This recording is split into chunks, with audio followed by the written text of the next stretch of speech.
Prezados irmãos, este aniversário que iremos comemorar amanhã,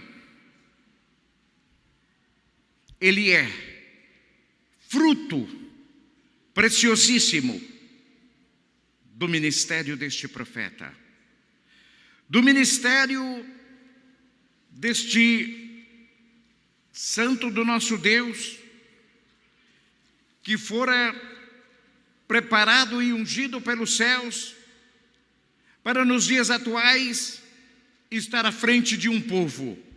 Mas não é de um povo qualquer, é de um povo que disse Jesus, justo, zeloso de boas obras. É deste povo, esse povo que de verdade vem valorizar esta obra, vem valorizar esta igreja, vem ter fé viva, poderosa neste profeta, que, conforme eu disse, grande parte da humanidade, eu disse isso no início do sermão, nem sabe, nem conhecem ainda a sua história, nem sabe ainda que ele já veio, que já está conosco, que já ganhamos e que já viveu conosco 44 anos à frente desta obra. E que somente, como está registrado no boletim desta semana, com uma capacidade do céu, é que lhe foi possível administrar, dirigir uma igreja do tamanho que é esta, com toda sabedoria, com toda perfeição, buscando sempre mérito de Deus, bênção de Deus, unção de Deus, para dar ao seu povo e a todos quantos viessem a crer ou vierem a crer e participar neste santo caminho. Talvez alguém esteja dizendo, mas pastor Meira, o senhor vai falar de novo sobre a trajetória de Jesus? É óbvio que sim. Eu não posso ser diferente, porque se a palavra diz lá em João 7,38 que quem crer em mim, como diz as Escrituras, rios de água viva fluirão do seu interior, é a palavra do próprio Deus, do próprio Cristo, que quem crer nele terá fontes de sabedoria, terá entendimento, e eu preciso reconhecer que nesta igreja nós somos verdadeiros reconhecedores da palavra de Cristo, principalmente dentro da Escritura Sagrada. Por quê? Onde é que está registrado o Espírito Consolador de sua promessa? São João 14, 15, 16. São os livros, os capítulos, em que vai estar dentro do livro sagrado a promessa deste Consolador. E muito clara, muito explícita, de uma forma, irmãos, tão fácil de entender. Mas a própria palavra dentro das Escrituras, lá em João 7,38, vai dizer, como diz, eu não preciso, não é crer em Jesus da maneira como eu entendo, não é isso não. É da maneira como diz. Quem? Os seus santos apóstolos. Aqueles que registraram, aqueles que escreveram a palavra do próprio Cristo. Eu preciso crer, como está lá. Mas lá, pastor, está de diversas maneiras, de diversas formas, de diversas traduções. Mas o conteúdo principal, aquele que vai se chamar, ou vai ser chamado por São Tiago, de sabedoria, esse não muda, vai ser sempre sabedoria. Se alguém tem falta de sabedoria, dobre vosso joelho ao chão e peça, é gratuito, vem para você. E eu posso lhes afirmar, sem medo de errar, que só vai entender este profeta, só vai entender esse santo consolador, aquele ou aquela, que de fato buscar, que de fato for atrás desta sabedoria do céu e não do homem. O amado apóstolo São Paulo, naquela ocasião, vendo a perseguição do Evangelho, ou ao Evangelho, ele escreveu em uma das igrejas do passado, que eu posso lhes afirmar, a igreja lá em Corinto, o seguinte: no fim, Jesus entregaria o governo de um povo a Deus. Olha quantos séculos lá atrás o apóstolo vai registrar em um dos seus livros, pregando a uma das igrejas do passado, e ele vai dizer: no fim, Jesus entregará o governo de um povo a Deus. Por que ele usou esse termo que seria no fim? Irmãos, foram muitas lutas travadas, muitas. Quando eu olho para um evangelho e eu vejo ali o grande empenho de Deus, inclusive na formação de profetas, como por exemplo Moisés, Josué, Elias, Eliseu e sucessivamente muitos outros, eu vou vendo que chegou um momento em que o pai não tinha mais um profeta e nem pôde preparar mais, até porque ele já teria que cumprir a tua palavra dentro das Escrituras. Naquelas igrejas nós sabemos como aconteceu. Quando nós estudamos, nós vamos ver a sua falência. As pessoas deixando de servirem, deixando de amar, deixando ser introduzido na igreja diversas coisas que não faziam parte do agrado a Deus. E houve a necessidade do quê? Do silêncio. Quando eu vejo Apocalipse capítulo 11, verso 17, lá o Apocalipse de São João, lá no final, nas últimas páginas da Escritura, e eu entendo ele dizendo: o dia chegará em que Deus reassumirá todo o teu poder, dando galardão aos santos e profetas. Ele está assinando o grande silêncio, já anunciado mais para trás. Haverá grande silêncio entre os céus e a terra. Aí João, lá no último livro, aquele homem que era arrebatado aos céus, que era levado aos céus, que o anjo dizia para ele: João, registra, escreva o que você está vendo, o que você está ouvindo. E ele escreve: o dia vai chegar que Deus vai reassumir o poder e vai dar galardão aos santos e profetas. Quanto? No boletim que eu li, afirmações do santo irmão Aldo para conosco, dizendo dos profetas que estavam, santos apóstolos, que vinham, que participavam de nosso trabalho, de nossas reuniões, e que participam ainda hoje. Ele dizia, ele mostrava para nós: não é esse período em que o Pai deu galardão a eles? Não é esse período? Pois eu lhes digo que é. E por que reassumir? Deus tinha deixado de ser Deus em algum momento? Não. Quando João escreve reassumir, ele volta ao poder, porque por um longo tempo ele não podia executar teu poder como ele gostaria de executar. Abençoar, ele abençoava sim, um povo aqui, um mais ali, outro mais acolá, mas não era uma bênção contínua a um povo, era aqueles que ainda permaneciam crendo nele e confiando no Filho amado. É isso. Por isso João vai dizer: chegará o dia em que ele vai reassumir o poder, ele vai voltar a dar galardão aos santos e profetas. E quando é que isso se cumpre? Eu quero lhes dizer uma coisa: só vieram a acontecer essas profecias depois da anunciação de um grande silêncio aos céus e à terra.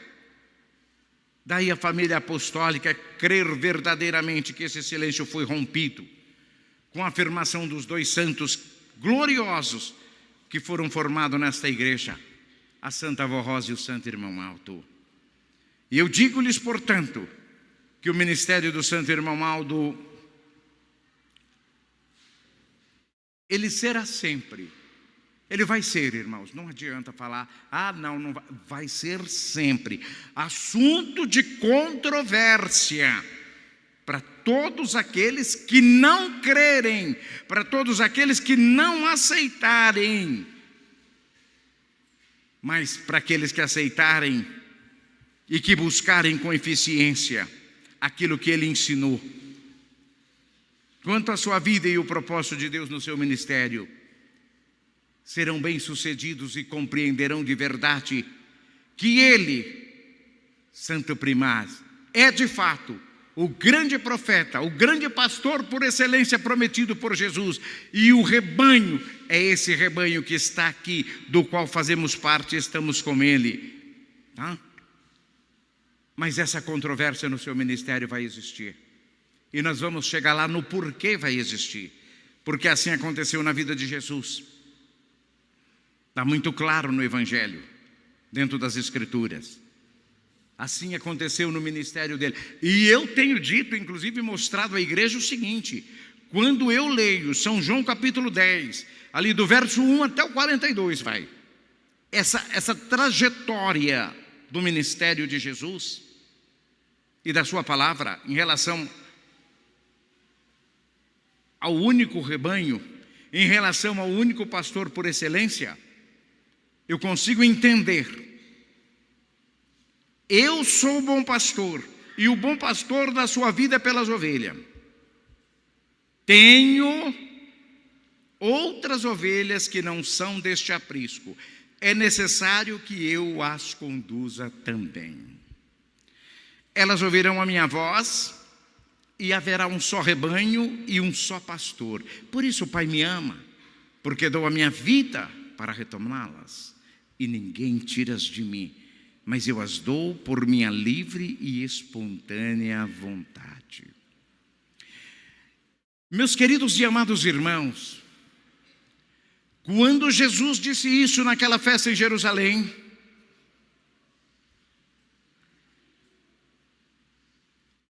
toda a tua trajetória começa a mudar ali.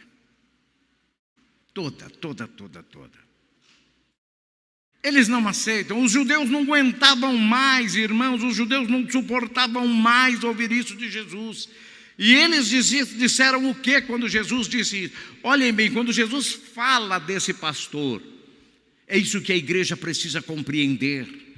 Quando Jesus vai apontar esse pastor, os homens já não suportaram. Por isso eu disse, vai ser sempre assunto de controvérsia. Porque nós lutamos, porque existem dois reinos e nós lutamos contra um, que é o que não crer, que é o reino chamado trevas, que é o reino morte. Então vai sempre existir. Quando ele diz, haverá um só rebanho e haverá um só pastor, a Bíblia diz que durante aquela festa eles cercaram Jesus e o afrontaram. Eu costumo dizer à igreja que fizeram para que a igreja entenda melhor um dito popular, e eu não costumo dizer dito popular, mas com o objetivo da igreja entender melhor, captar melhor. Quando alguém diz fulano colocou fulano no canto de parede, foi o que aqueles homens maus fizeram com Jesus. E colocaram ele ali e disseram para ele, você é ou não é o Cristo? Fala aí para nós, até quando você vai ficar com esse suspense entre nós? Uma hora é, outra hora não é, fala isso, fala aquilo. Sabe o que eles disseram de Jesus? Está bêbado. Chamaram Jesus de bêbado. Sabe mais o que falaram? Está louco. Chamaram Jesus de louco. Tem coisa mais grave. Está endemoniado. Falaram que Jesus estava endemoniado. Observaram? E por que isso, meu irmão? Porque Jesus falou do pastor por excelência. Porque Jesus falou do rebanho que ele formaria. É por isso. E Jesus vai dizer para aqueles homens, já vos disse, eu já falei com vocês, mas vocês não creem. As obras que eu realizo em nome do Pai fala por mim. Jesus falando, Jesus bateu um papo, um diálogo com eles. Eu já falei para vocês, mas vocês não creem. Gente, as obras que eu realizo em nome do Pai fala por mim, fala quem eu sou. Mas vocês não creem. E sabem por que não crer? Esse Jesus, ele é autêntico. Ele não tem medo, não. não precisa ter medo. Jesus disse para eles: sabem por que vocês não creem? Porque não são minhas ovelhas. Jesus falou para ele: não é vocês, acabou. Por isso ele disse: tenho outras. Ele não falou que era eles. Tenho outras ovelhas que não são deste aprisco. Nem existia ainda. É necessário que eu as conduza. Eu vou conduzir, elas vão vir. Eu já falei com vocês, vocês não me dão atenção, vocês não confiam em mim, vocês não creem em mim, e eu vou dizer logo para vocês: é porque vocês não são minhas ovelhas. Irmãos, a partir dessa conversa de Jesus, os judeus pegaram pedras, e não foi pedra pequena, a Bíblia deixa relatado, pegaram grandes pedras para matar ele, apedrejar ele até a morte. Jesus então disse para eles: para um pouquinho aí, vamos conversar mais um pouquinho? Então vamos. Eu lhe mostrei muitas obras boas da parte do Pai. Por qual delas que vocês querem me apedrejar? Jesus perguntou. Tudo que eu mostrei para vocês por parte do Pai foi obras boas, obras lindas, maravilhosas. Diz para mim, por qual delas que vocês querem me matar? Querem me apedrejar? Os judeus responderam: não vamos lhe apedrejar por nenhuma das boas obras, mas pela blasfêmia de você ser um simples homem e se apresentar aqui como Deus. É por essas que nós vamos te matar, é por essas que nós vamos te apedrejar. Você é um homem qualquer.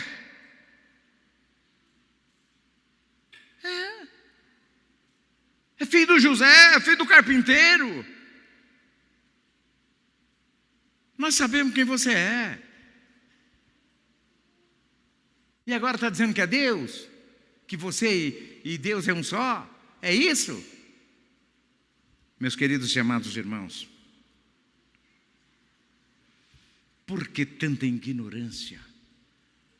Por que tanta maldade? Por que tanta injustiça? Tanta calúnia? Tanta mentira? O nosso santo profeta Irmão Alto, por quê, hein? Eu disse há pouco, fizeram com Jesus.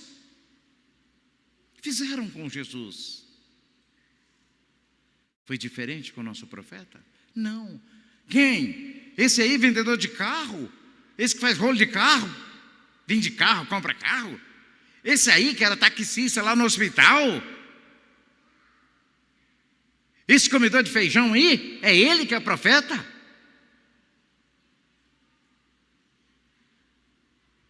Como se não bastasse só isso. Acusações mentirosas. Calúnias imensas. Foi o que fizeram com Jesus. Mas também o que fizeram com Jesus. E o que Jesus fez por cada um de nós, como fez por aquele povo, ou por aqueles que permaneciam confiando nele. E não foi pouca gente. E eu fico feliz quando eu leio, quando eu encontro aqui, ó, Jesus dizendo para eles: se eu não realizo as obras do meu Pai, vocês não creem em mim. Mas se eu as realizo, mesmo que não creiam em mim, crê ao menos nas obras, para que possam entender que eu e o Pai somos um, que o Pai está em mim e eu nele. Nada disso, o negócio é pedra mesmo. Aí a palavra vai dizer o seguinte: Jesus se livra e foge para o outro lado do Jordão, onde São João estava iniciando o seu ministério e batizando os primeiros convertidos. A palavra mais linda de todo esse evangelho, quando eu leio aqui, ela diz assim: e muita gente foi ver Jesus de perto. O que aconteceu? Jesus escapa ali no meio deles, conversa com um, fala com o outro e sai. Daqui a pouco Jesus, ó, tchau. Quando olham, Jesus está fazendo a curva lá em cima, beirando a montanha já. Mas a palavra diz: e muita gente foi ver Jesus de perto. E o que eles falavam quando eles resolveram ir a Jesus? Diziam eles: João nunca fez um sinal miraculoso, mas tudo que ele ensinou a respeito de Jesus é verdade. Creram na palavra de João. João nunca fez milagre grande, mas pensando bem, tudo que João falou desse Jesus aí, é verdade, não tem mentira, é verdade. E aí então diz a palavra, eles lhes aceitaram Jesus. E foram atrás de Jesus, foram também para o outro lado do Jordão. Meus queridos e amados irmãos, o santo irmão Aldo realizou milhares de obras em pessoas que estavam inclusive muito próximas dele e que, no entanto, nunca creram nele. Pastor, o que o senhor está falando? E que, no entanto, nunca creram nele. Ah, pastor, mas como o senhor fala isso firmado em quê? Na palavra dele, que apontou. Estava eu junto com ele. E ele disse, está aí, não creem, porque não era só um. Não creem em mim. E eu digo mais, até porque na hora em que ele fechou os olhos do corpo, essas pessoas já demonstraram sua incredulidade e se manifestaram totalmente oposto ao que ele ensinou. Se mostraram oposto. Nossa, eu queria, meu Deus do céu, quantas pessoas de paletó e gravata naquele dia chegou em mim e falou para mim, pastor, e agora, pastor? A Bíblia diz que um povo sem profecia se corrompe, ou não, pastor?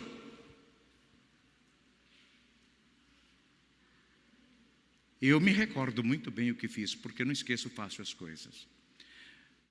Simplesmente baixava a minha cabeça e pensava, não falava, pensava, tolo, para não falar tonto. Quem diz que o meu profeta morreu? Quem te falou isso? Que essa igreja não vai ter profecia. Essa igreja nasceu do céu e eu prego isso, que ela nasceu do céu. E se ela nasceu do céu, o profeta não morre. A palavra de Deus vai dizer para mim, para o senhor, para a senhora, para você jovem: ainda que esteja morto, viverá. Eu sou a ressurreição e a vida.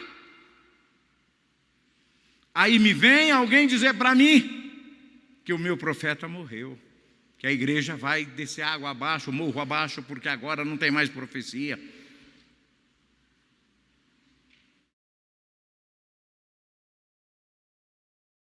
Pobres de espírito. O nosso profeta vive. Ele jamais morreu e jamais morrerá. Eu até digo em certa situação no púlpito que ele morreu sim. Para aqueles que nunca creram, que nunca confiaram nele, para esses ele morreu de verdade. Para esses que nunca confiou, que nunca creu, que nunca lhes aceitou. E eu tenho dito à igreja, ele fez como Jesus, foi para o outro lado do Jordão, onde todos aqueles que quiserem ser felizes devem buscarem nele o refúgio para vencer suas lutas e os obstáculos que surgem na sua vida e na vida da própria igreja, porque tem surgido, viu? Tem surgido. E são obstáculos que dão trabalho, tá? Dão trabalho. É um, é outra, querendo mudar a disciplina, querendo mudar isso, querendo mudar aquilo, e isso aqui já não é mais como ele deixou, vai ter que mudar, vai ter que fazer. Inclusive a nossa comissão deixou bem claro, não mudou e não vai mudar, e não pode mudar, e não pode mudar. Por isso eu chamo de obstáculos, esses obstáculos têm surgido. Mas o ministério do irmão Aldo é semelhante ao ministério de Jesus. É a mesma coisa. Sempre, sempre. Na igreja levantou-se rebeldes, pessoas que não aceitavam, que queriam tudo ao seu modo, ao seu jeito, que nunca deu condição ao santo irmão Aldo para trabalhar, para dar para ele, pelo menos para alcançar o perdão, porque não tinha humildade para isso.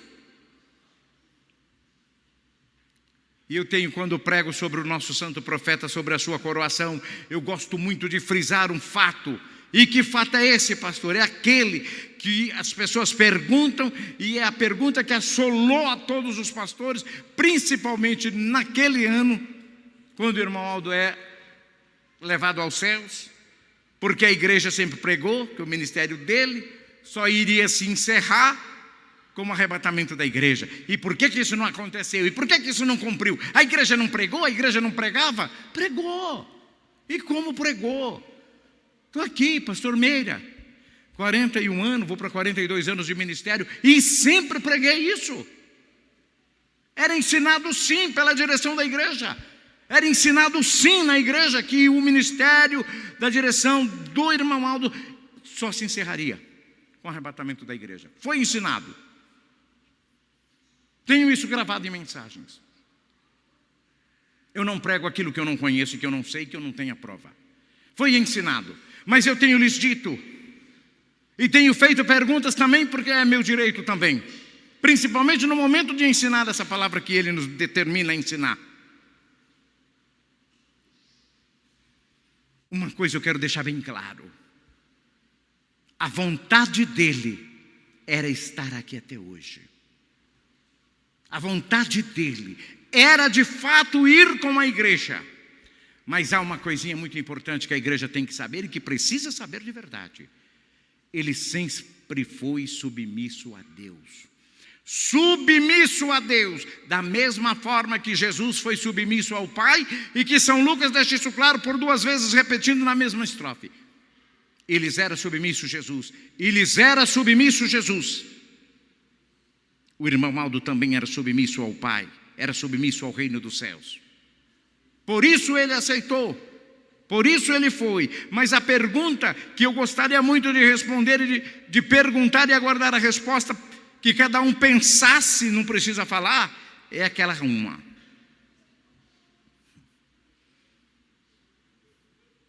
Se Deus tivesse cumprido o que esperava, o que pregava, o que ensinava, o senhor, a senhora, você jovem, estava prontinho, preparadinho, porque a palavra de Deus diz que lá não vai coisa meia impura não, tem que ser pura. Você estava pronto? Pronto para ir? Eu não preciso responder a pergunta. Eu não preciso responder. Era só passar à frente de um espelho, cada uma, e ver se estava ou não estava. E responder para si próprio. Eu disse pronto. Eu não disse meio preparado não, porque esse negócio de meio, de mais ou menos, não enquadra na palavra e na doutrina que o santo profeta pregou. Tanto é que lá no livro de João, no Apocalipse, ele vai falar. Oxalá, o que mais que ele fala? Do frio e do quente. Ele fala do estado morno. Ele fala desse estado que ele vai dizer: estou a ponto de vomitar. Pensa que vê, não vê coisa nenhuma. Pensa que tem, não tem coisa nenhuma. Pensa que sabe, não sabe de nada. Adquira de mim colírio. Pingar no olhinho aí para quando você falar eu vi, você ter visto mesmo de verdade. Adquira de mim ouro fino, para quando você falar que tem, você ter mesmo de verdade. E ele vai dizer: é cego, é nu. Adquira de mim vestes brancas, para tapar sua nudez. Ele diz: é cego, é nu, é pobre, é miserável. É palavra de Deus, meu irmão, não é minha não. Quem sou eu? Estou a ponto de vomitar da minha boca. Eu às vezes tenho feito uma comparação, mas isso já é eu, tá? Não é a Bíblia que diz assim não. Quando ele diz lá na Bíblia, estou a ponto de vomitar, Eu quero assemelhar esse vômito com o nojo. Tem gente que não pode nem ver uma criança sequer vomitar, já se arrepia todo, já sai de lado, já vai embora. Eu tenho que isso daí é como Jesus dizendo para essas pessoas que estão nesse estado de espírito, que não é nenhuma coisa e nem a outra, nem é quente nem é frio. E ele disse: eu tenho nojo de pessoas assim. Eu tenho nojo de gente que fica num lugar que uma hora é isso, uma hora é aquilo, e fica fazendo juízo, porque eu vi esses dias, porque ele falou, porque eu escutei, porque eu notei, porque eu observei, e eu falo porque eu tenho prova, porque eu tenho isso, e não tem nada, e não viu nada, e não sabe de nada. É só calúnia, mentira, ódio, rancor, ira, inveja, é tudo que é mal. Meu querido irmão, minha querida irmã, jovem que me ouve neste momento, eu tenho dito em bom tom, em alta voz: louvado seja Deus que não levou a igreja naquele dia, porque se tivesse levado, ia bem pouquinha gente, viu? Mas bem.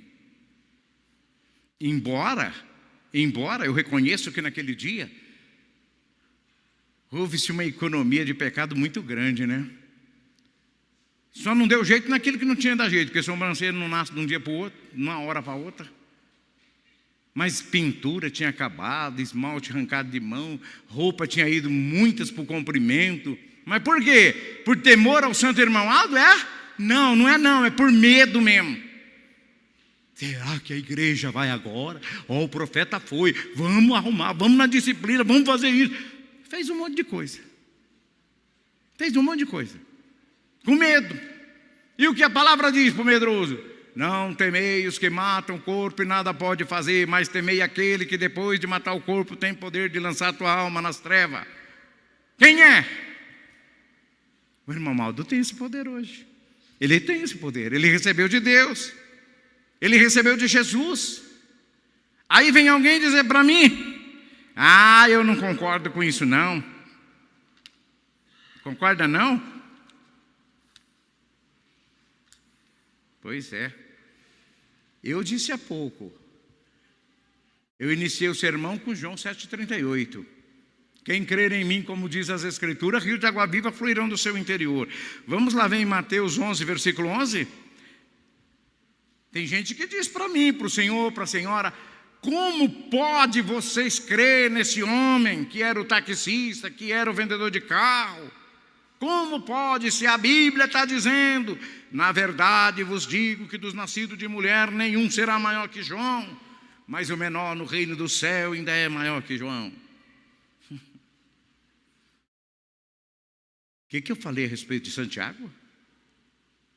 Recordam? Se alguém tem falta de sabedoria, peça a Deus. Ele dá sabedoria pura, viva, do céu. Na verdade vos digo que dos nascidos, algo que é nascido não está para nascer, é nascido, já nasceu. E quando o pai vai falar dos nascidos de mulher, nenhum será maior que João. E não foi mesmo, a palavra de Deus é verdadeira e pura, não foi mesmo. Mas ele falou dos nascidos. E o dia que eu encontrar uma Bíblia falando que é dos que vão nascer, eu já dou um jeito de queimar ela e pôr fogo, porque ela não é verdadeira, ela é mentirosa. Porque a original, todas elas vai falar que é dos nascidos de mulher. E ainda, através de um estudo, inclusive nesta semana, neste final de semana, com um amigo, um companheiro de ministério, a gente conversando, trocando boas ideias, comentávamos de um assunto que está registrado inclusive no livro de Atos capítulo 12, que também é afronta contra nós. Mas por quê? Por falta de entendimento, por falta da verdadeira sabedoria dos céus. E o que é, pastor? Olha lá. E em nenhum outro há salvação, porque também, debaixo do céu, nenhum outro nome há dado entre o homem pelo qual devamos ser salvos. Nossa, pastor. Então lá no Atos dos Apóstolos, capítulo 4, verso 12, está dizendo, repete aí, pastor: em nenhum outro a salvação. Ué, então não vai ter salvação em outro, só em Jesus? Porque também debaixo do céu nenhum outro nome há dado entre os homens pelo qual devemos ser salvos. Mas está registrado isso lá, pastor? É claro que está, meu irmão. É claro que está registrado, sim. É interessante, né? Que o assunto da crucificação, e nós passamos por ele há poucos dias, né? Um dos maiores atos que levou Jesus à cruz foi a ressurreição de Lázaro, foi o milagre, né? Pois aqui, nessa palavra, estava Pedro e João diante do Sinédrio. Sabe o que é Sinédrio? O mais alto tribunal de justiça. Pedro e João estavam lá sendo presos naquele dia. E os homens diziam, lutando. Por quê? Porque eles haviam realizado um milagre na vida de um outro homem. Eles haviam realizado um milagre. E aqueles homens cercaram ele, ó. Isso que eu estou falando, aqueles homens eram todos da linhagem do sumo sacerdote. Os anciãos, os escribas. E eles perguntaram para Pedro e para João, com que poder e em nome de quem vocês realizaram esse milagre? Vocês fizeram isso?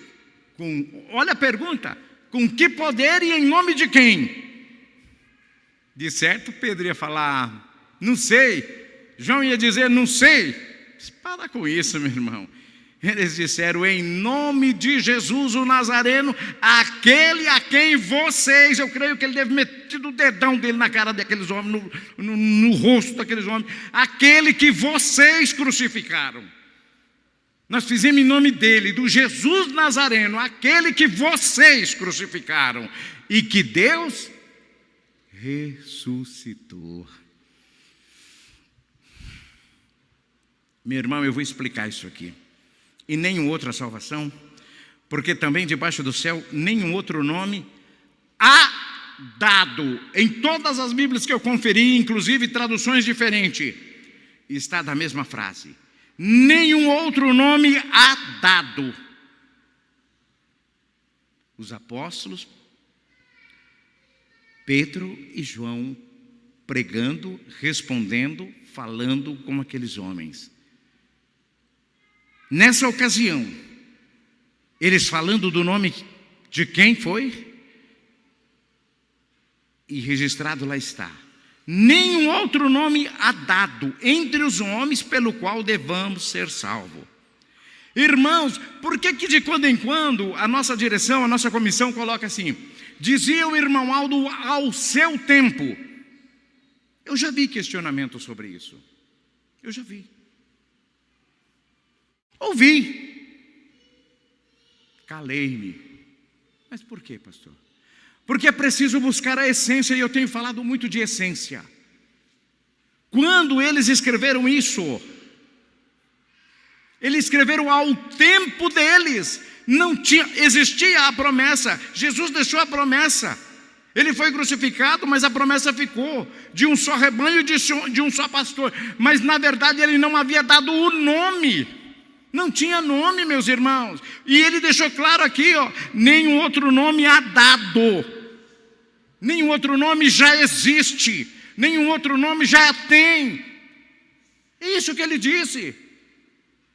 Hoje nós sabemos o nome. E como sabemos, né? O mundo não sabe. Mas nós sabemos. Entre os homens pelo qual devamos ser salvos. Eu quero dizer à igreja, não é um versículo ou outro isolado, bem entendido, das Escrituras Sagradas que vai lidar conosco a ponto de perdermos a fé no profeta que temos, tá? Não é versículo isolado, vamos ler o versículo, o capítulo todo, mas vamos entender que João 7,38 prevalece.